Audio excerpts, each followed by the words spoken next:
What's going on, YouTube? Back at it with another video. Look, we got Hitman for Hire, Daniel, aka 45, however you want to call it. Soft white underbelly interview. Before we get into this interview, I just pulled 2 eyelashes out. That's crazy. Just that easy. What the fuck? Yeah, man, before we get into this video, you know I need y'all to like, comment, subscribe, turn them post notifications on. Sit back, relax. Let's get into this video, man. Ain't gonna hold y'all too long. We ain't gonna do no long intro because it's a long video on my granny. Let's get into it. All right, to 4-5. Where'd you grow up? Where are you from originally? 5. Well, I was born and raised in Fort Lauderdale. My father was from North Carolina. My mom was from Georgia. And I was raised in Lauderdale. Lauderdale. I mean, Fort Lauderdale, you don't think of as being a typically problematic hood. No. But in the 60s and 70s, if you were from the city, it was real rough. It was rough from the city. You had a lot of Jamaicans, a lot of Haitians in that area. I guess there's always certain neighborhoods that are. Yes. Like Tatertown, Parkway, Regal Trace, different areas. Tell me about your parents. Well, my mom was an alcoholic. She was an alcoholic.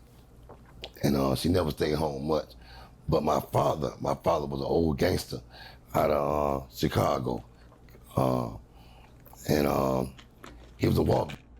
It's crazy though, like every older person I talk to that's like in the 50s and up, they all got this older uncle or something. Like even in my family, it's just that one older, like your great grandpa, your great uncle, your great cousin or something like that, was a gangster from Chicago.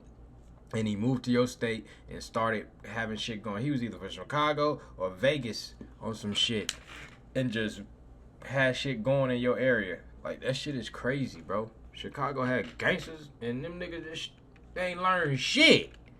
That nigga still down there murking shit. Veteran too. He came from the military. He loved their guns. He ran number houses, and that's why I learned my upbringing from him. How would you see what he did? Well, I used to watch him all the time. I used to go with him a lot to gambling house. I used to rack balls when I was 7, 8 years old in the pool room, cigar pool room. I used to rack balls. And my dad was a pool shooter. He loved to shoot pool. He was 6'6". He was real tall. So he loved to shoot pool. So I'd always sneak in his car, follow him everywhere he went. Yeah, but shooting pool and murdering people is a different story. They're 2 totally different things, but shit, that's where all the gangsters hang out at, the pool hall. But nigga, you 6'6", nigga, you decided to kill people? Like you wanna go get caught, big ass nigga? You should have went to the NBA. The hell was you thinking? Like, fuck it, I'll be a hitman. I'm just the tallest nigga in the whole city. They ain't nobody gonna know it's me. They'd never expect it. Nah, nigga, we know looking dead at your big gangster scary ass. Nigga, it was him. It's the only nigga with a size 15 shoe. That is a size 15. It looked like a nigga ran in here with a boat. That's him. Oh, God. It ain't no way we didn't know that was you. It was a different story, but it was in the same group. Yeah, same kind of. You know, cause my father also was a pimp. So being a pimp, oh, that and was a gambler, a pimp, a person that shot pool, and a person that sold drugs. You know, so it was violence in that. So my father went to prison when I was young for murder. How old were you? I was about 6 years old. My father went to prison. Damn. I was 6. And how would you describe your childhood in general? Well, my childhood really came from when I was born until I was 8 years old. I stayed with my parents in Fort Lauderdale. But when I was 8 years old, an accident happened that sent me to an orphan home in New York. And I was put in an orphan home. Fort Lauderdale to New York is crazy. Matter of fact, what happened was my grandfather used to always come to the side of the house and scare everybody. And I took the 12-gauge shotgun and I blowed his head off. I was 8 years old, and I was. How they be saying these so calm? Yeah, blowed his head off. My grandpa, yeah, the one I love, taught me everything. You know, he came around the corner scaring us like usually. Today wasn't a day to play. Took the nigga cranium to God. Like, god damn. Man, he just so like casual with it, bro. Like that's your grandpa, not one of these niggas you had a hit on. Was sent to Castell, New York. And that's where I met Mike Tyson at. Was in the same orphan home. But he wasn't known as I'm Mike Tyson then. He was just, everybody used to pick on him. Because he talked it funny. We used to call him names. And he was fight everybody. And later on in life, he became famous as I'm Mike Tyson. So you murdered your grandfather. If y'all ever seen the interviews of Mike Tyson, he said he was in an orphan home. He used to get bullied a lot. And that's how he became who he was. Salute to this nigga right here to being one of the bullies. Salute to 4-5, man. You gave us one of the best boxers ever, nigga. It's all types of shit that came after Mike Tyson. What? And we got edible gummies with ears, the piece of an ear bitten off of it now out here.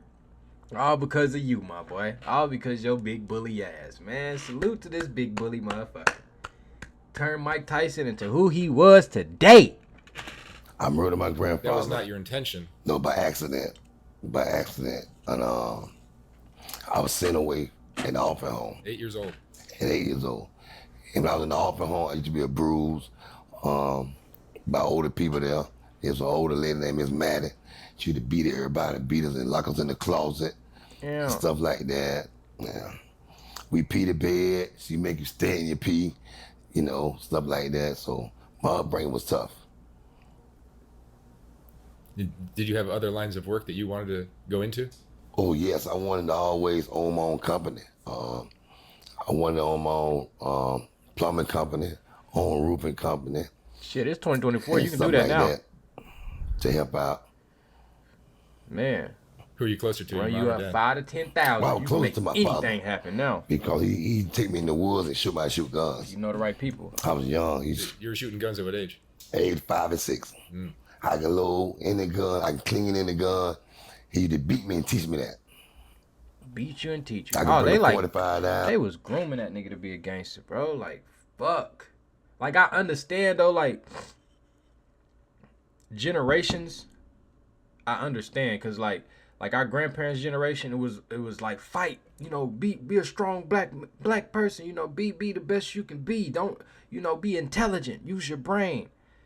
Which led to our parents growing up in their environment. They grew up more on some gangster shit. Like our parents, like they grew up like the 90s and late 80s. It was like straight gangster shit. That's all it was. Boys in the hood, everywhere. Then like they had like our big brothers that's in like the 30s and they in their 30s right now. Them niggas was like in the era where like they gangster, but it's like you kind of transform into some lower class of gangster. It's like different type. Like these niggas is, if you at the age 30 and between 30 to 37 right now, oh my mama, yo, you depressed. Like, yo, you don't know how to really manage life well right now. You still in the old school style, but you like, damn, I want to be like these new young niggas because they having it right. They got the YouTube and everything going, but you still an old nigga. Like that little generation, oh, them niggas is different. If they didn't make it as big, them niggas different. But then you got our generation where our parents were so goddamn gangster and shit, like they raised us to not really be that gangster, but it's still in us. But we don't, our generation, we straight, bro. We don't gotta be gangster. We got the best generation ever, bro. You can be whatever you want, do whatever you want, however you want to do it. If you don't want to ever go outside, nigga, you can do what I'm doing right now. Sit in your room and just record and still make a living. If you want to go outside, you can do it. You could just wake up like, I want to build houses and start doing that nowadays. Nigga, we ain't got to be gangster. We don't have to be. They had to be. We don't have to be. We don't have to. Strong black man, strong black woman. Nigga, all that shit over with. Nigga, we hang out with white people, Mexicans, Indians. That shit dead. I don't even know why niggas are still racist. Well, I do, because niggas' grandparents and parents are still alive. But once they die, oh, we all gonna be good and happy with each other. We just waiting for, you know, like his generation and up to fall off. When they fall off, well, hey, family, white people invited to the cookout, we invited to the Mexicans, and we all gonna be good. It's gonna be a lot of mixed children around this month. Like, damn, everybody. Yeah, niggas, emotions gonna be fucked up. But hey, we can get this shit going. For real. Put it back together in the dog. I was just 5 years old. And then That you nigga had to learn that shit at graduate 5, high bro. school? Nope. You don't have to far as do you that go? nowadays. I went to 5th grade. Some of us, Fifth some grade. some people 5th still grade got as to. far as education I ever had. And you ended up doing what? Well, when I went to New York, I was off and home there for 2 years till I was 10 years old. Then I came back to Florida. I stayed in Jacksonville with my sister. And she was married to a dude named Dungans. He was the Dungans. leader of the Jamaican posse. Yep. I And ain't gonna they say had nothing a about big him. drug ring. And I stayed up under him until I was 16. He used to take me everywhere with him. And they had a big killing spree. They just go around just killing people. He was the head of the Jamaican posse, shower posse, that they called it. And did that kind of lead you into a path where you're doing more of this kind of stuff? Yeah, they led me in the wrong path. It led me to think that it was okay when it wasn't okay. It led me to misunderstand people in society. I was taught the wrong way. So I thought it was cool to kill people. How many people you murdered, do you think? Well, all together they said were 39. God damn. Hit what? Oh, he did say he a hitman. Fuck. I thought his name was just 45 because he used a 45 like as his gun or something. No, this nigga got 45 bodies. That, oh my God, but we only know about 29. And he just sitting there like, yeah. Interviewer probably interviewing that nigga like, so your childhood, back to that. Woo, nigga, what? This nigga's crazy. And what kind of people are you murdering? Well, drug dealers, companies informers, Confidential informants. companies informers. So somebody has the courts or the police, whatever, have somebody who is going to inform on somebody they're trying to put away. Yeah, somebody trying to testify against. They'll hire me to do the job, to stop them, To get rid of them. to get rid of them. Yes. That's got to piss the judge and the cops off. Yeah, that pissed them off. That's why they hate me. They didn't like me. And how do you do it? Well, first thing I do is money got to be first. They got to pay up half price first. Oh yeah, of course. I find a location where they at. And then went to protection program. There's people you can always find out inside jobs. There are people working in the courthouse, get information for clerks of the courts, people that you growed up with, people that's in your neighborhood, cricket polices, get in contact with, who I growed up with in middle school, stuff like that, out of my neighborhood. I get information from them kind of people. And they point me in the right direction. How old are you now? Well, I'm 52 years old. 52. And you spent most of your life either in... I spent 29 years in prison. I went when I was 16. I was 47 when I got out. I was the youngest man in the state of Florida to go to Florida death row. Bruh. So you've been... So you telling me this man had 29 bodies by 16? He was a young nigga. You know how they saying these young niggas is crazy, bro. It's like 40 of these niggas out here right now. I ain't even gonna say 40. It's like 400 in each city of him right out here right now. These niggas out here 16, but I don't know about 29 bodies, but Jesus Christ, bro. That's a lot of bodies at 16, nigga. 16, nigga, I was going to football practice trying to come home to my girlfriend and get some coochie and shit like that, nigga. Playing a game.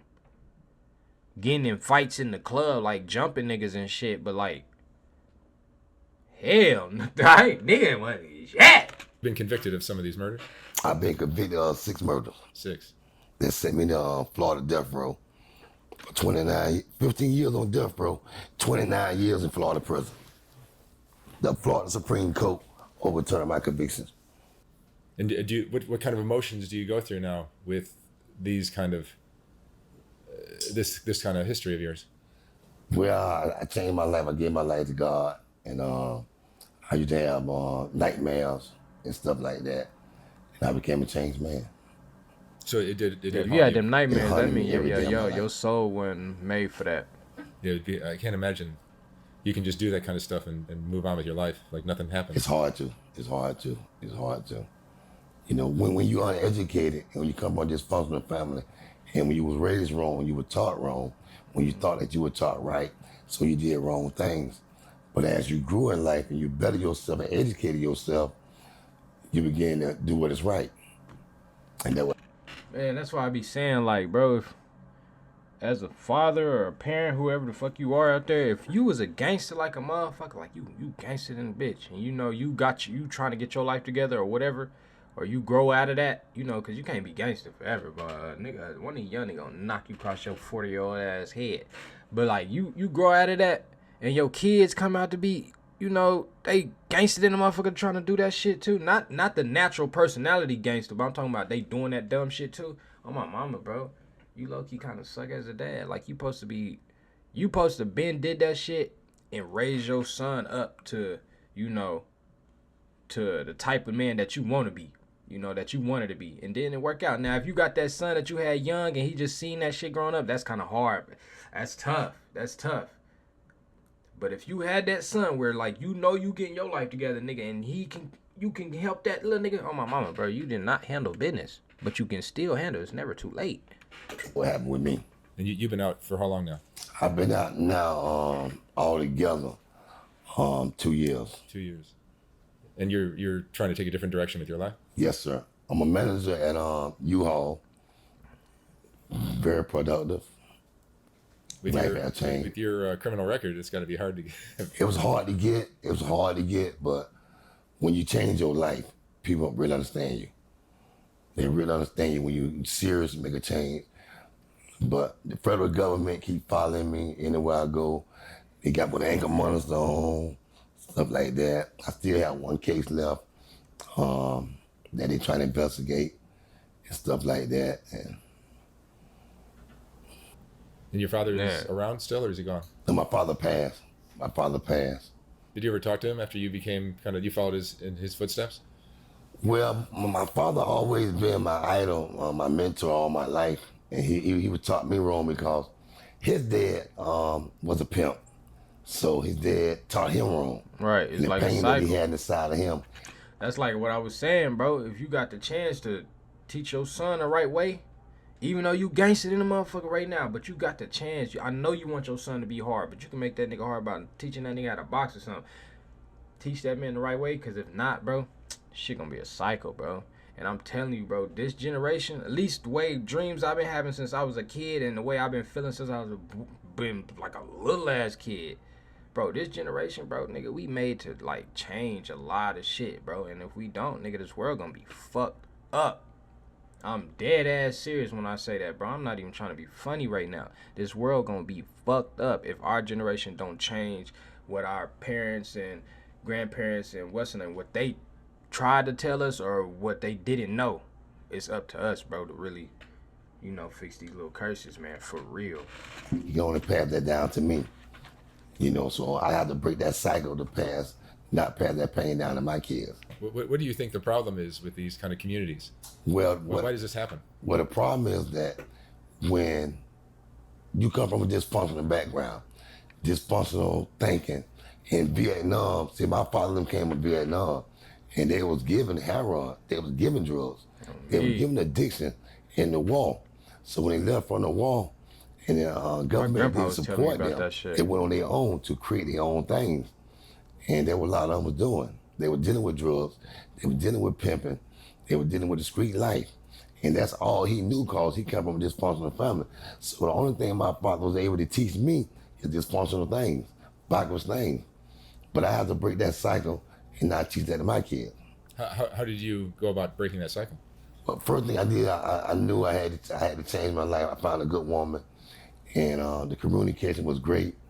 And I knew as I got older and got mature that what my father every old would dude that teach me say they and what I had find learned. they find Plus, I did themselves, 15 years on death row. they add that so they I found a could good read woman. constantly. You had a lot of time to think. I had a lot of they time at? to think about my life and what life itself was. How do you meet a good woman, given your background Right. and your Well, last 20 years of your life? Fuck the background. How you meet a good I met woman? Snappers, and it totally changed my life.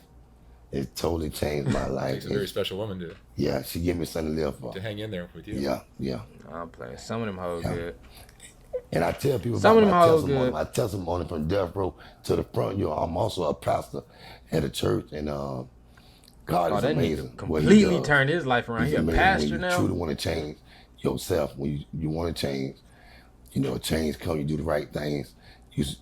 People, places, and things. You changes, and I feed the homeless. I give back to the community. A lot of people, family, fathers that I killed, I communicate with their kids. Really? Yeah, I communicate with 3 of them, and I give back to them. Did you ever escape with drugs or alcohol or anything like that?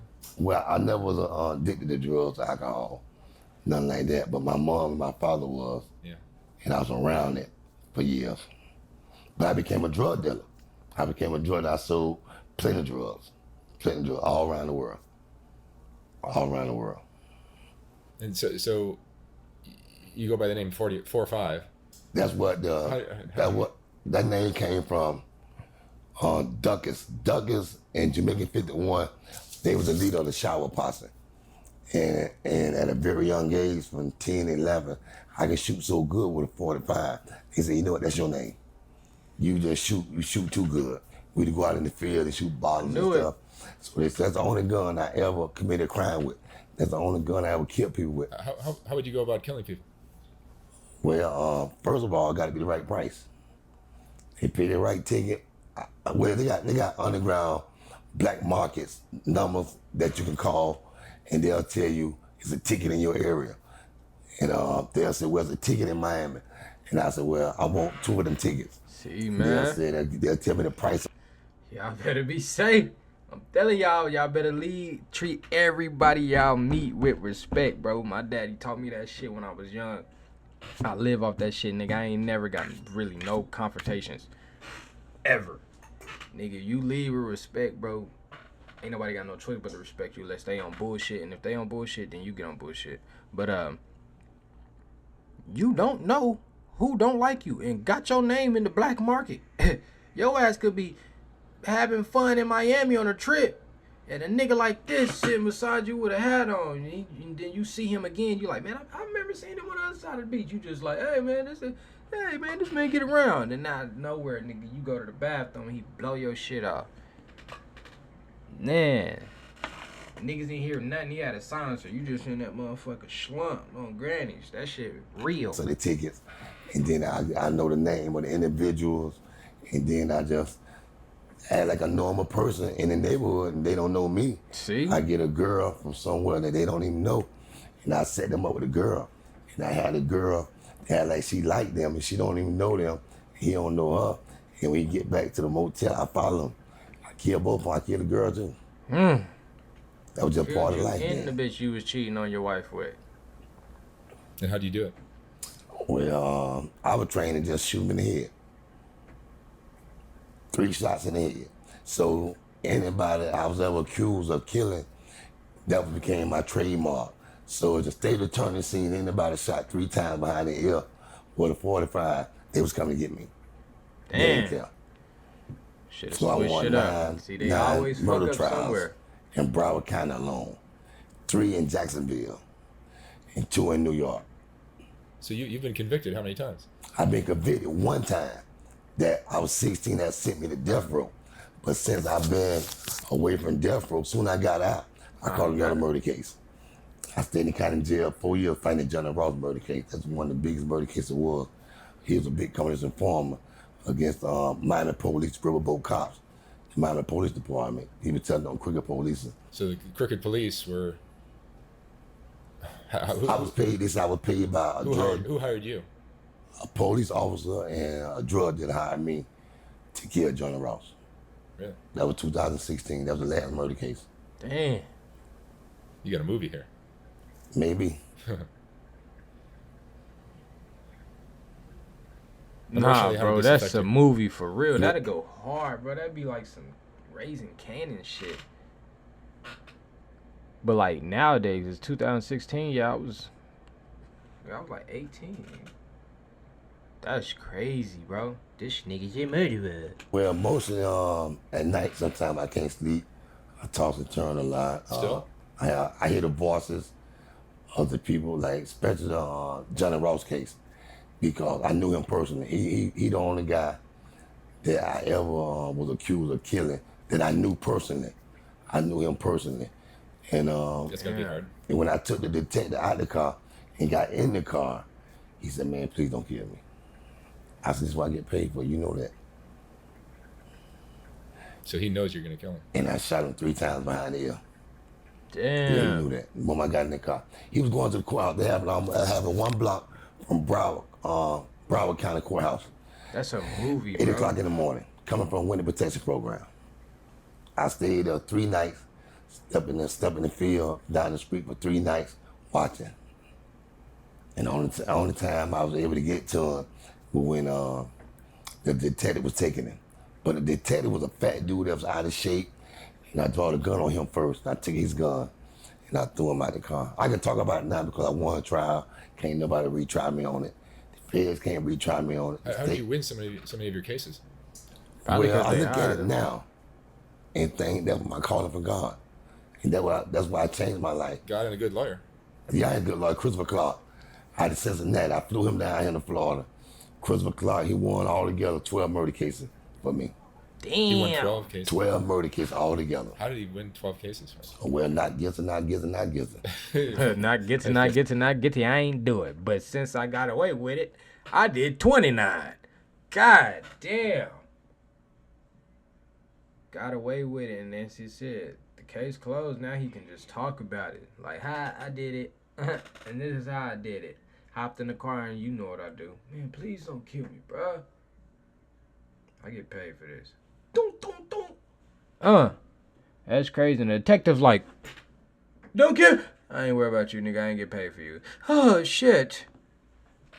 He's dead. Drive him to the hospital. So, Yeah. Hospital. See, a murder case is the harder case to convict because there can't be no speculations. You got to have solid facts. No doubt. I was never on camera. Can't be no doubts. I was never video. No, all the eyewitnesses came up dead. So after you would do the deed, whether you went into somebody's apartment, car, whatever, do you just walk away or do you run away? Or I walk away normally. Get in the car and just go about my so business. somebody walking their dog down the street wouldn't suspect you of doing anything? Nah, just be casual. Just be casual, walk casual, act normal. And that was Ain't it. no mask, no nothing. You got a story or two? I'm sure you do. Well, I Some of these mean, murders. yeah.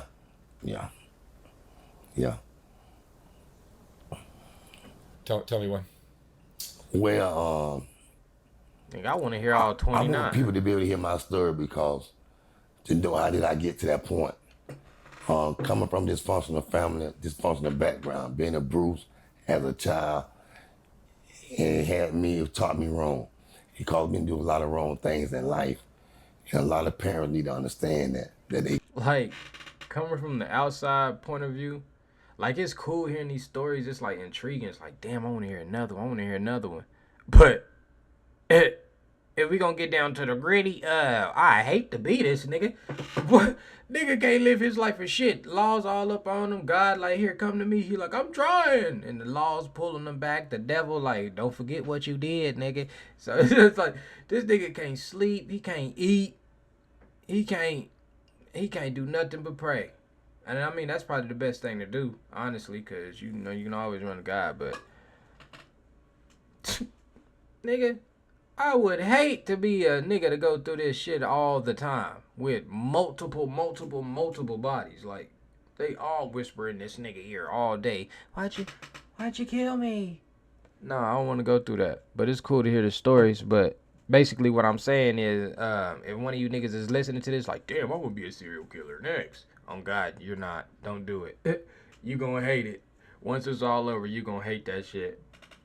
Definitely if they free you and you don't die and you gotta live with it. their granddaddy and their fathers got that hurt and that pain in them. And they passed it down to their kids.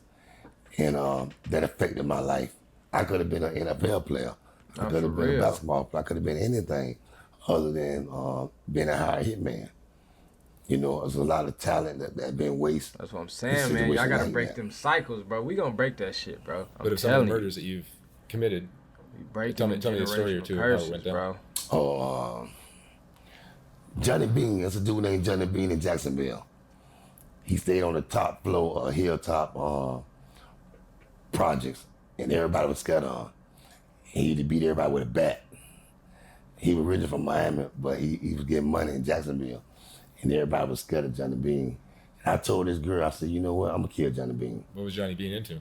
Johnny Bean was into drugs. He was a big drug dealer. He was selling drugs a lot. He was into beating women.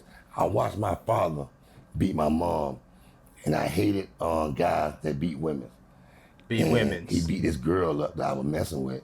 And I told that girl, I said, you know what? Tomorrow when I come over there, I'm gonna blow Johnny Bean's head off. And she thought I was lying. She said, you so small. I used to be real small. You so small, he's so big. I said, I promise you that. And I had to go to the 9th floor. And I walked by at least 30 guys that had guns.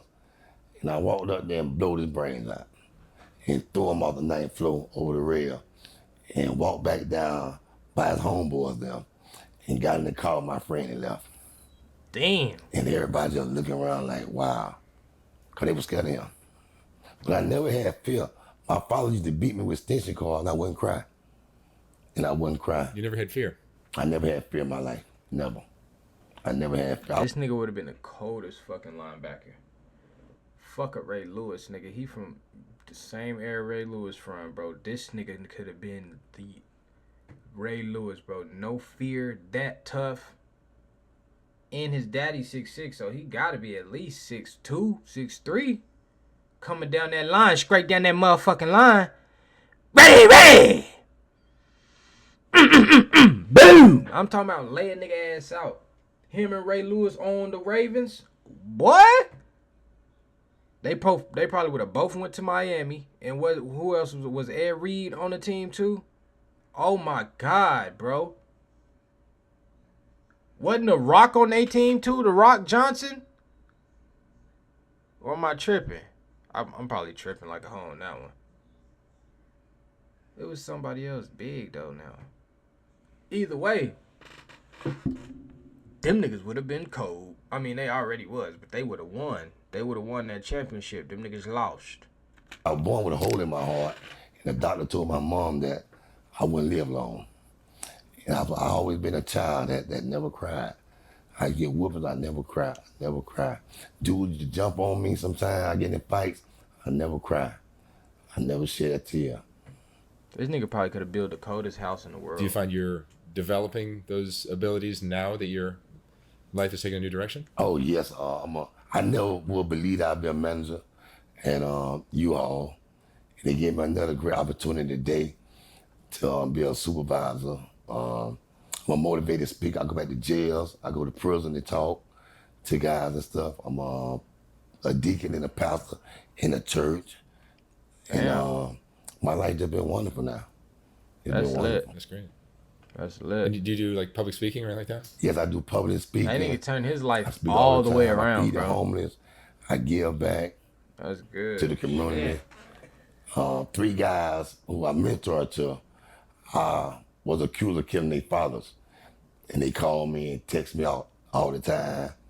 And there's no bad blood no more. That's how life was, that's how the game was.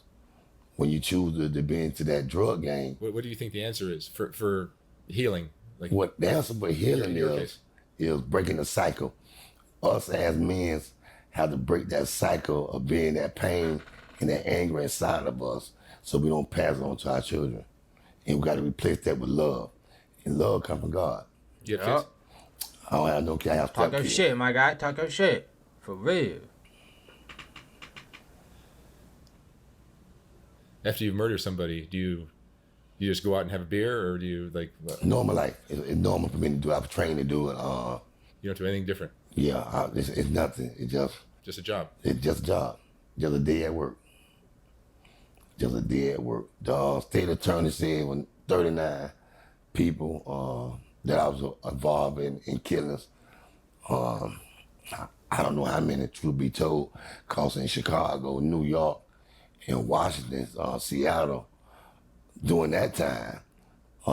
If you Google it, the shower posse, they was convicted of 182 murders.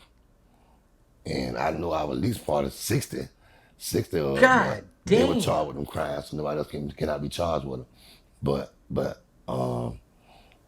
being around dysfunctional people, That you nigga know, was is going part of your Bro, environment. y'all be safe, nigga. It's a nigga that'll travel to kill your dumb ass. And nowadays rent high, so they paying a lot of money. Nigga put 1.5 million on your head, and you think you went to Indiana. This nigga traveled from Washington D.C. to smoke your dumb ass. Oh my god! And you don't even see it coming because he decided to use a sniper today. This nigga down the street. You just sitting out there family. You cheating. You got a whole family in Indiana. Your ass live in the back of Texas, but you up there planting and shit and done for. This shit is crazy. And it's 2024. They have a drone follow you. They ain't even gotta follow you. You know? My mom was an alcoholic. You know, my father mama was was a alcoholic. drug dealer, a pimp, and a gangster. So I was taught wrong. I didn't ask for that. It was given to me. But the moment that I realized that it wasn't the right thing to do, I changed my life. Do you remember a point in sounds like your early youth, where you realized your life was taking this crooked path? Yeah, I was on Florida death row in 1985. And you walk in the hallway, you see that nigga look at you like that, what you gonna do? You ain't even heard the stories about this nigga. I'm like, I stink. And he's like, that nigga, that's the face you make when the nigga smell like shit, and you looking at him like, how you know damn well you smell like that. You make that face like, you don't even say nothing. You just look at a motherfucker like that. Like, you funky bitch. You funky motherfucker. That's that. You a funky motherfucker. And they were about to execute Theodore Bundy, Ted Bundy. And he was in the cell next to me. Damn. And I asked Bundy, I said, Bundy, you finna get executed tomorrow. And I said, how do you feel? He said, every day. He says, it's an everyday thing. I said, but he told me, he said, I want you to do. He said what? He told me, he says, everyday thing. Everyday thing. Everyday thing. No big deal. Yeah, no big. He killed 30 people, and them killing him, he says, no big deal. But he told me, he said, you gonna get off death row. He said, but I want you to change your life. He said, you're an instant guy. But I think you were probably different than Ted Bundy. I was way different. He might have had a mental illness. He had a mental illness, a sickness, cause he was fascinated off women that he would choke and kill. I never had a murder case with a woman or a child. Every murder case I ever had was with drug dealers. Ted Bundy was a different type. He'd rape your dead body. That was in that life. Yeah, and your violence stems from growing up from a dysfunctional family. In the hood, in a rough family. Yeah, it was wrong. It wasn't like you're a crazy person. No, I wasn't a crazy person. I wasn't a problem. I was just taught that. If I was taught the right way, I'd have went to college and did the right thing. But I was taught wrong. If you grown up on the other side of Fort Lauderdale, you probably would have been. Yeah, if I grew up in that county, it'd have been different for me. In that area, see, Fifth Avenue was a dangerous area in Fort Lauderdale, and not only me, but every young child come from that area either had life in prison, either went to death row, or was murdered at a young age. Dang. Guys that grew up with me wasn't none of them successful in that area. I can't name one person in that whole entire area that was successful. Really? Really, all of them were dead before they were 15, 16, or in prison with life. And that just all of them? All the racism that's cause that area, a lot of blacks from that area, fathers was in Vietnam, so they were drug users and stuff. And that type of immigration of area, a lot of people came from Georgia, Carolina, New York, and that part of Fort Lauderdale. On Fifth Avenue. It was a most dangerous area in Broward County. You think there's any hope for the young people of today that are kind of following a similar path? Well, you see it in big cities. You know, I'm based in LA, and I see it all the time there. Yes, everywhere now. They don't have that father figure, and they've been taught the same way I was taught from dysfunctional background. That cycle must be broke, and part of it is the government. The government is part, believe it or not, they are part of people being dysfunctional because there's no programs for them. There's no places for them. The YMCA being closed down. There's no place you can go at right now if you ain't in school or working that you can do something positive. There's nowhere to go, and that's bad. Yeah, in your case, you kind of probably needed a series of things to be different. Your mom, probably a mom that wasn't on drugs. Yeah, I need a mom that went on drugs. A dad that maybe sold insurance instead of a pimp and a murderer. Yeah, it's been a big difference. And maybe a neighborhood that wasn't just that wasn't taking you down all the kids was crazy. There was a lot of Jamaicans, a lot of Haitians in my neighborhood during that time. They were very violent. Crazy. They had just come from Jamaica, and then Cubans, and they had just let them out of prison straight over here. So I hung with guys when I was 8 years old. I hung with guys that were 15. So when I turned 15, I hung with guys that were 30. So that's not good. That wasn't good. I was taught wrong. I had the wrong role models around me, responsible people. But today, I go to the detention center, I go to county jail, and I speak to kids because I don't want them to experience what I experienced. What helps you stay on track now, other than your great wife? What helps me stay on track now is the desire to want to help people. I have that desire. I have done so much wrong in my life that I have that desire to want to help somebody, because if I had help, if I had a voice, if I had someone I want you to do. He breaking that cycle. To sit me down and teach me what was wrong and right, if I had a father figure from a functional family, I wouldn't took the turns that I took. Chicken wing eating that nigga. My father, when I was 4. That nigga definitely eat pork and beans. He love that shit. Oh, my mama. Chicken wings and shit. He hold his spoon like this, and it be straight across like that. And he eat like this out the bowl. I can tell. He like shit like that, for real. He'd tear some greens and some cabbage up. He'd take just a whole bowl of cabbage. That's it. And cornbread on the side. 4 and 5, he'd teach me how to shoot guns. If he never taught me how to shoot guns at a young age like that, because it damaged me. And every time my granddaddy come to that one of the scales, I would have never shot him, because I wouldn't have had experience of guns. Yeah. But by him teaching me that at a young age, your experience with guns, it was wrong. Yeah, it was wrong. Man. Because it wasn't DCF then. It was crazy how life worked. Because his grandpa probably did some crazy shit too, and deserved some type of crazy karma. And boom, end up getting killed by his grandson. Like, that's just crazy how karma worked, bruh. HRS. It was HRS back then. I'm sorry? It was HRS back then. If a child committed a crime like that, it wasn't DCF. It was HRS. They come and take you away from your family. Oh, is that right? Yeah, and then they send you way to New York, place I never been before, to an orphan home that was a bruiser. That made me worse. I mean, I'm not saying any of this was really your fault. You listen to your story and you can kind of see where the train went off the tracks. Yes, but what would you have done differently if you had your life to live all over again?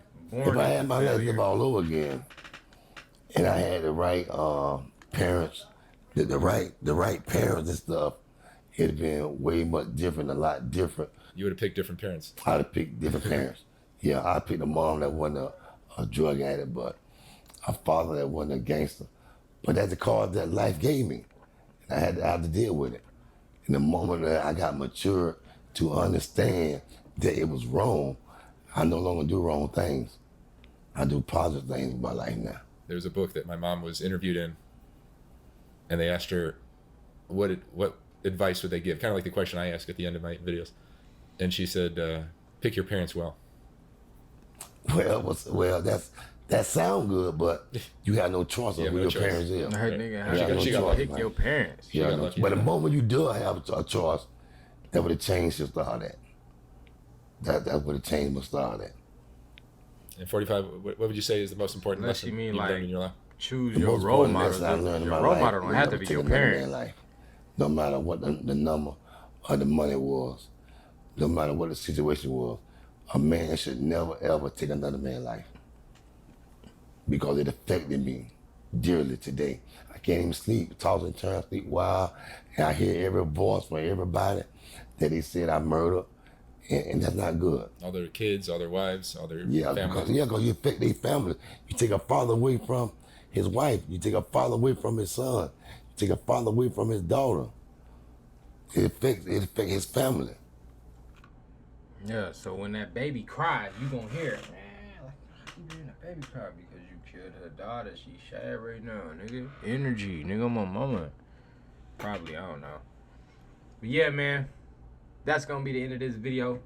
You know I need y'all to like, comment, subscribe, turn them post notifications on. If you made it to the end, on my mama, you the goat on grannies. You one of them ones because you be watching these bitches.